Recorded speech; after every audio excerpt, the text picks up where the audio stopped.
One thing that is becoming worryingly obvious is that as the weeks go on and my trim gets significantly worse, I'm getting more and more similar to the Lego man.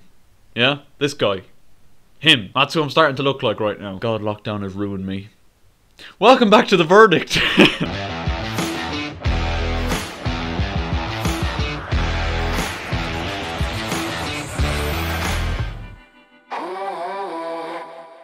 Hello guys, how are you getting on? My name is Aaron Kelly. Welcome back to another episode of the Premier League Verdict here. Today we have got a couple of games to talk about, and I'm going to start off once again with the champions of England. What an awfully torrid time they're having of it at the minute. They, once again, Liverpool, defeated at home at Anfield, something that up until a couple of weeks ago was completely unheard of for the last 3 years, and now it just seems to be a formality that if you go to Anfield these days, you're more than likely going to get the 3 points. Fulham were the most recent team to get the 3 points at Anfield, and it was Mario Lemina's goal in the first half. Very much deserving goal for Fulham. That was the difference between the two sides, and this was, let's be honest, something that summed Liverpool up perfectly within the last few weeks. Mo Salah gets absolutely bullied off the ball just inside his own box, and it is a terrific finish by Mario Lemina, I must say, and it really does boost Fulham's survival hopes as they close the gap on the likes of Brighton, who once again couldn't see out a lead. Liverpool fans who watched this game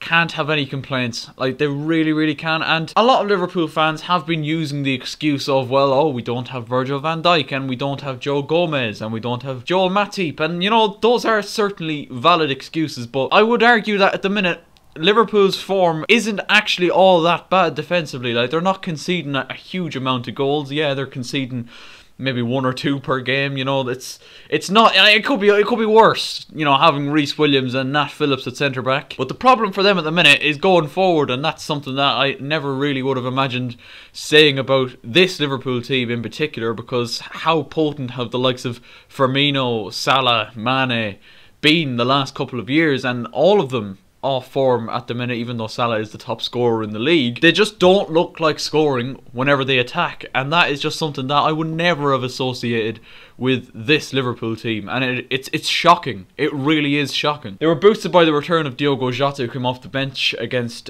Chelsea during the week, but overall Liverpool just look broken, and I don't know how they're going to be fixed. I think at this point I'd be looking at it and saying top 4 is an incredibly unrealistic target now for Liverpool between now and the end of the season. I think they'll be looking at it if we can get top 6, and maybe they'll be looking at it and saying Champions League is probably our only route back. You know, winning the Champions League is our only route back into the competition next season. And obviously they take a 2-0 lead into their second leg against Leipzig tomorrow night. Awful. It's as bad as I've seen Liverpool be in quite a few years, and it's worrying times for them, I gotta say, because, you know, you got a lot of big players there who might look to leave in the summer, and, you know, if that does happen, it's down to Jurgen Klopp and the club to invest that money back into buying big players, because I think that was definitely the biggest mistake and the biggest concern I had for Liverpool at the start of the season, was that the lack of signings brought in, because I do think when you win a league, it is important to bring in players to build on that success. And you could argue it was a little bit of arrogance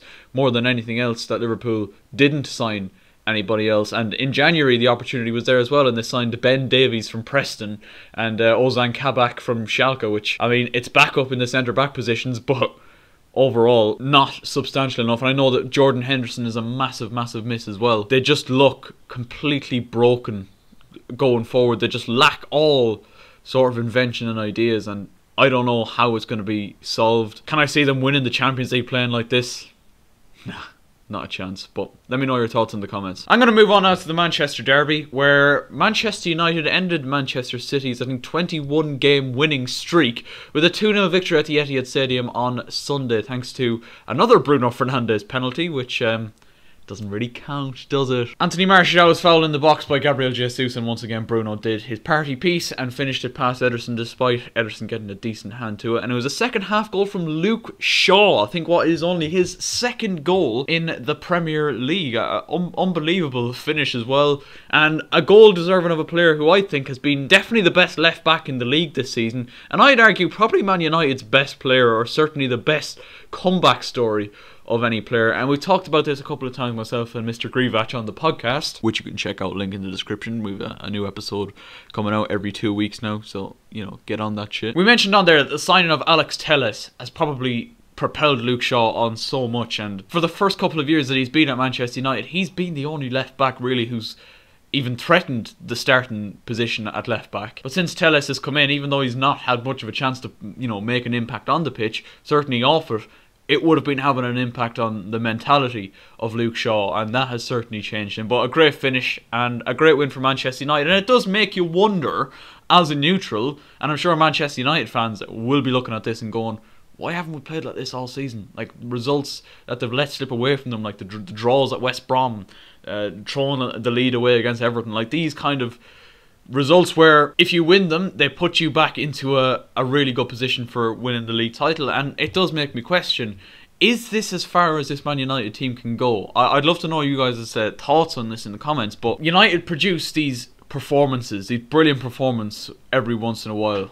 And obviously Ole Gunnar Solskjaer has a wonderful record at the Etihad now, and against Pep Guardiola, unbelievably. Why can't they do that on a more consistent basis? Like, why is it the smaller games that they're slipping up on? Or like, why is it the games that they should be getting all 3 points that they're only getting 1? Like, why can't they maintain that kind of consistency? And maybe it is just a case of they need to bring in 1 or 2 really big names. Like, I'm talking maybe a striker, because Martial, despite his decent performance against City at the weekend, he's not going to get you the kind of goals that an Erling Haaland would get you, or a Kylian Mbappe would get you. But I'm not saying either of them would go to Man United. But you know what I mean? That kind of potent striker is, I think, what they're missing at the minute. Because Solskjaer has them very, very solid defensively, particularly when they play with the two of McTominay and Fred sitting in front of the back four, which seems to be looking solid again with Wan-Bissaka, Shaw, Lindelof, Maguire. And Henderson has come back into the fray in goal as well after David De Gea's wife gave birth back over in Spain. But there doesn't seem to be any issues defensively. I think just in going forward is where they could fall down long term. But an incredible performance, an incredible victory, and it could have been more for Man United realistically, and it's a real wake-up call, I think, for Manchester City. And I don't think this result is going to have any effect on where the title is going, because I think it's fair to say at this point that City pretty much have it wrapped up. I know it's a big result for United, but I can't see it being the start of an incredible comeback or anything like that. I think City will bounce back sooner rather than later. But it's a wake-up call. Like, they weren't good. They really weren't good at the weekend. City, I can't pick one player really that had a good game. And it just goes to show on any given day, Man City can be beaten, and it should be a message to all the other top 6 teams as well, maybe not for this season but for next season, to look at it and say we can get at this team and we can beat them. But congratulations to United, a fantastic performance, and maybe for them at the start of a decent end to the season, because they've been a little bit patchy recently, a couple of draws here and there, but this could be the start of a real strong end to the season for Ole Gunnar Solskjaer's men. I am going to finish off this video today talking a little bit about Chelsea, and a really, really good victory last night against Everton, a 2-0 win at Stamford Bridge. Chelsea still remain unbeaten under Thomas Tuchel, and once again, you know, lineup selection wise, you know, we were questioning, saying, why has he dropped Mason Mount? You know, Mason Mount's had one of his best games of the season, got one of our most important goals at Anfield on Thursday night, and you're thinking to yourself, why has he dropped him? But his decision was justified. He brought in Kai Havertz for a start in the front three alongside Callum Hudson-Odoi and Timo Werner, and it was Kai Havertz's performance that was the catalyst for Chelsea's victory last night. He was heavily involved in both goals. The first one, I think he's a little bit unlucky for the goal not to be awarded to him. Good play down the left between Hudson-Odoi and Alonso, pulled back, Havertz flicks it on, comes in off Ben Godfrey, and it's given as an own goal for Ben Godfrey. And the second goal came in the second half. Havertz went in one-on-one with Pickford, who took him out very brainlessly, I think is probably the best way I can describe that. Don't get me wrong, Jordan Pickford, I thought had actually very decent game last night, had a few very big saves to make, but even if Havertz gets around Pickford there, I think it's still a very difficult finish for him. I think the angle is very wide, and then Jorginho converts the penalty to make it 2-0, and testament to a brilliant performance by Kai Havertz. I mean, it's the first time really that I can look at Kai Havertz and say that was a standout performance by him, and probably a performance that, you know, if you're a fan of the Bundesliga, you've become used to seeing during his time with Bayer Leverkusen. But he was running in behind, he was dropping into very important pockets of space and being able to distribute the ball beautifully. Like, his end product last night was very, very good. But the biggest thing that shocked me, and I love to see, was his speed. Like, the guy's fucking quick when he gets going. Like, people underestimate this, and rightfully so, because, you know, he hasn't really shown it so far in the Chelsea jersey. But Kai Havertz is fucking quick.